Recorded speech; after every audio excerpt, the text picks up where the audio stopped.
The sun heats our atmosphere unevenly. Intense heat around the equator causes vast columns of warm air to rise. Cold air moves in to replace this, beginning a global cycle of wind. The power of wind has been used by man as a resource for centuries, captured in sails to move ships, and in traditional windmills to pump water and grind corn. But now, modern technology harnesses wind on a large scale to produce electricity. Wind turbines turn wind energy into electricity, converting a potentially infinite supply, yet producing no waste. The kinetic energy, or energy of movement contained in wind, turns the turbine blades. The blades are connected to a gearbox, which converts the slow speed of the spinning blades into higher speed rotary motion. This motion becomes fast enough to power an electricity generator.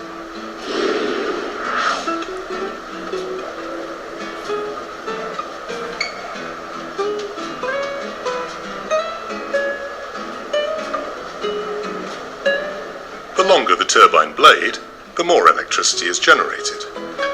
Turbines can produce electricity from winds of just 5 miles per hour. Many turbines are positioned together as wind farms. Turbines are expensive to establish, but are cheap to run.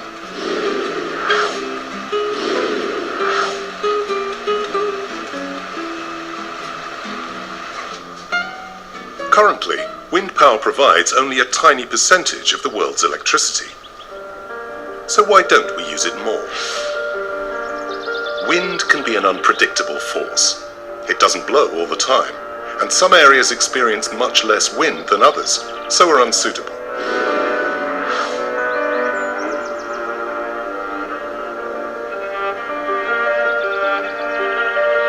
Wind turbines are also thought to be noisy and ugly, ruining local landscapes and disturbing wildlife. Offshore turbines solve some of these problems, but are much more expensive to set up.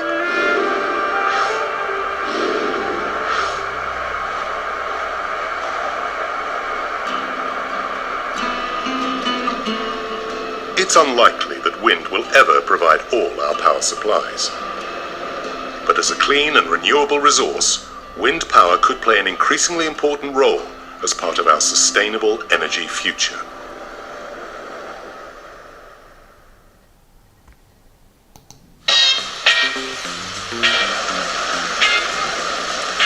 When it comes to renewable energy, technology has to fit the environment.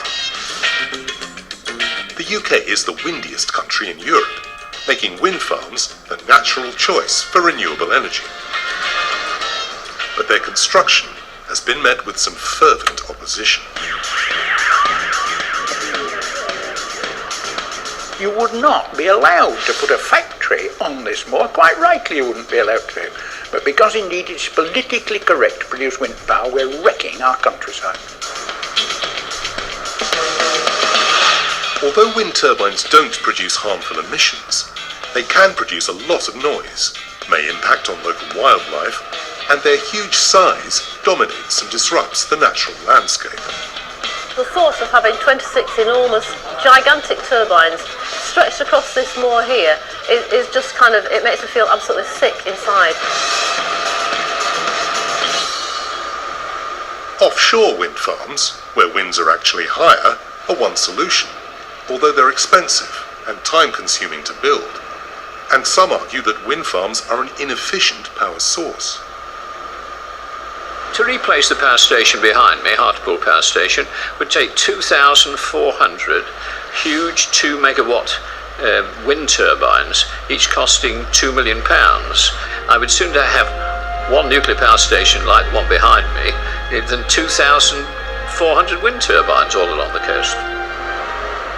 Those in favour of wind farm development complain that they are a legitimate and effective renewable energy source, and that the majority of opposition is not against the technology of wind turbines, but merely towards the placement of them. One of the problems that you hear a lot about is NIMBY, not in my backyard. People who would normally support a renewable energy project, when it gets too close to them, say no. The UK government is investing heavily in wind power, with the ambition for wind to become the country's dominant source of electricity by 2030. Yet wind power remains controversial. Is changing the appearance of the environment a sacrifice we'll have to make to produce cleaner, renewable energy?